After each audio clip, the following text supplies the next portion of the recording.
Hello, welcome back to the studio. Today I'm working on some large dry point prints with some easy monoprint techniques. These techniques are painterly, easy to do, and they create beautiful transparent layers onto the artwork. At the end of the video I'm going to show you my favourite tools for drawing back into the prints to add the line work that I've covered up when I've printed over.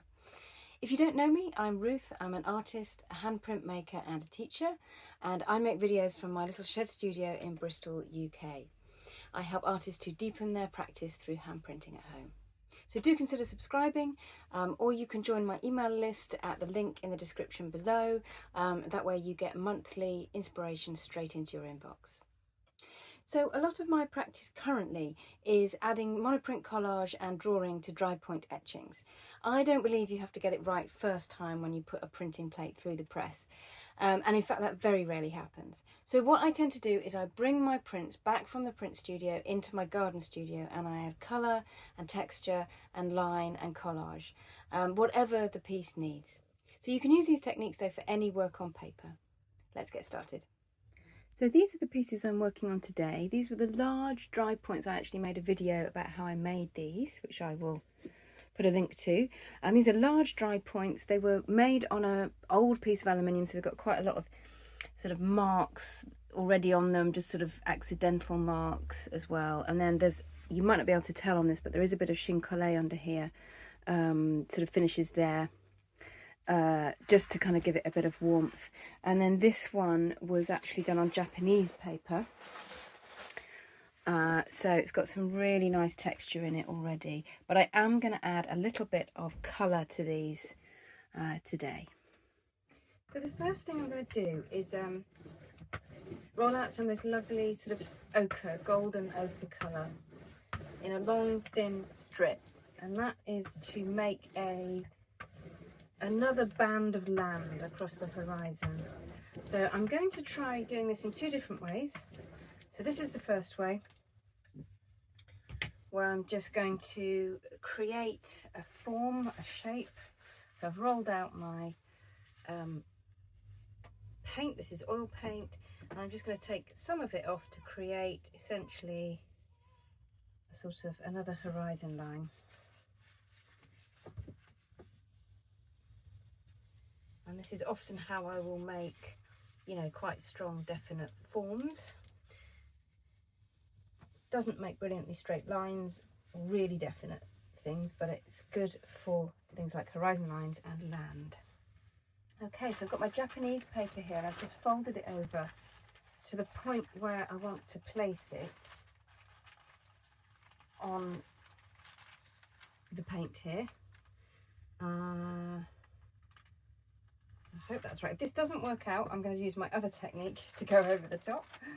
Now that doesn't look straight to me, but I'm hoping it is. I'm just going to use my hands.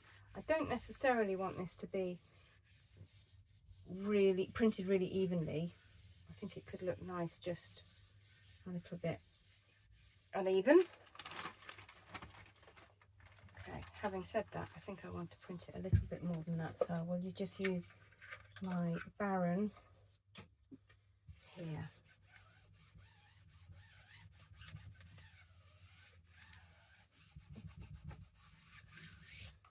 Okay, let's see how it works out.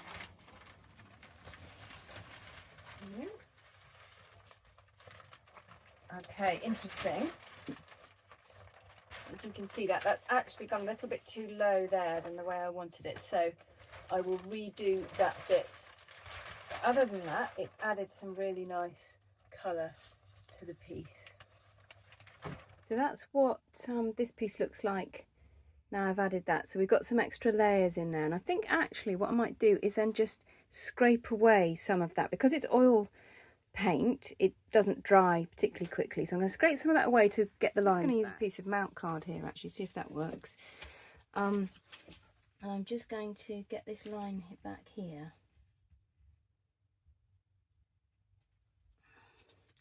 And I'm also going to do the same here. So the other way that I'm going to do a very similar effect actually is just by getting a roller full of the colour same colour. Actually, I've remixed this because the other colour was slightly from this. Well, it was from this, added with yellow and white added. But this one I've actually mixed completely myself, and I think I prefer it. So I'm actually just going to, ideally, quite carefully, roll this colour onto the land. And it's picking up some of the little wrinkles in the chine collé, which is quite nice. So it's not doing it completely perfectly.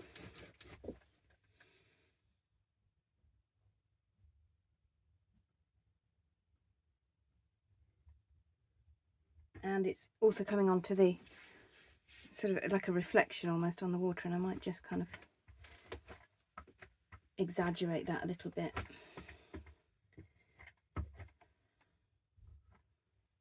Okay, so that is quite uneven, and the texture of the paper is coming through a little bit as well, the etching paper, which I'm not so keen on, but yeah, I quite like that.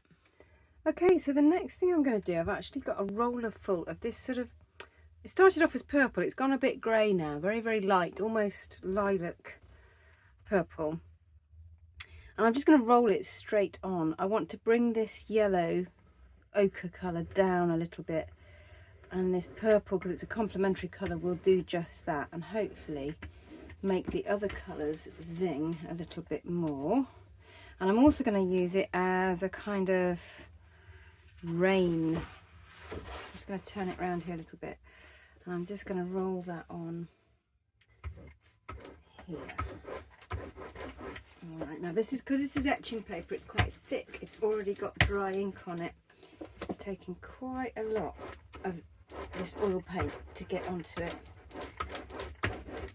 but you can see it kind of makes this sort of transparent layer like there, and it really brings that ochre down. Just going to put a bit more on the roller, see if I can get some here. So it kind of feels, hopefully, a bit like rain. And I'm going to try and get this rid of this line at the top here. I'm going to just mix a little bit more of that colour and come back to it. Okay, I've actually mixed a bit of a brighter colour here, very slightly brighter, and more of it. So I've got a lot more on the roller here. I'm going to put some on the top here, just to kind of try and get rid of this line where the chine collé stops. And hopefully just have that integrate into what I've already put there. And I'm just, as you can see, being pretty loose about this, because it's quite likely I'll collage or put something over it anyway, but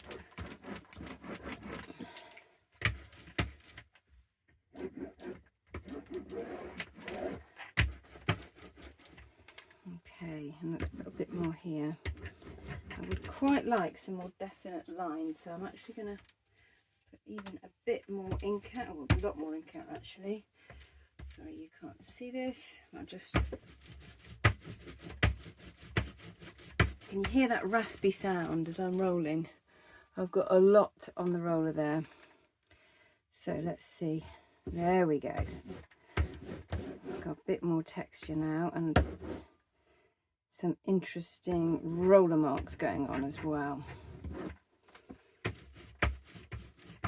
Okay, and I might actually, yeah, I'm going to see if I take some of this off a little bit. Just bring back that outline again. And some of that golden colour. Ah, there we go. See, it just comes off quite easily.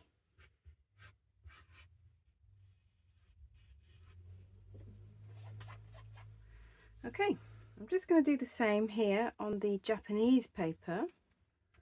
And this will probably, I think, look pretty different to the etching paper and chine collé. It already has a bit of texture in it, on it. It's part of it. Okay. Let's see. Let's bring some of this down here. And what it's doing, I don't know if you can see it, it's picking up on the golden paint that's still wet, and it's kind of spreading it a little bit. But I actually quite like that. I really like that. It kind of looks like a shaft of light. So, but I'm having to be careful not to spread it too far and wide.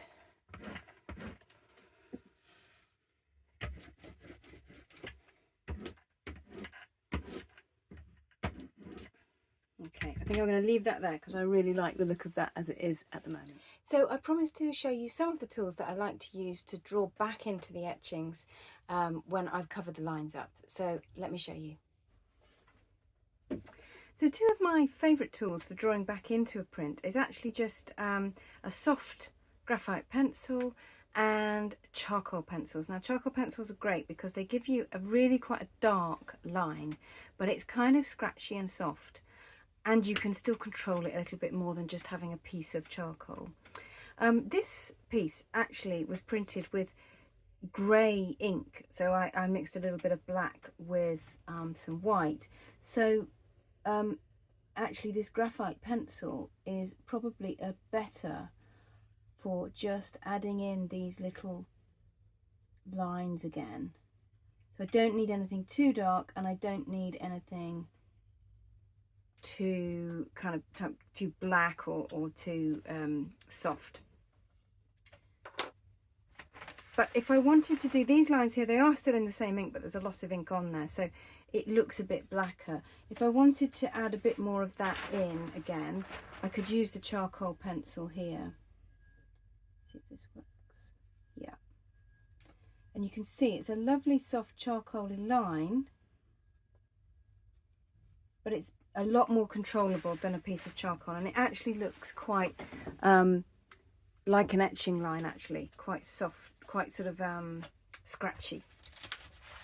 So those are my top two tools for putting line work back into an etching print that you've covered up.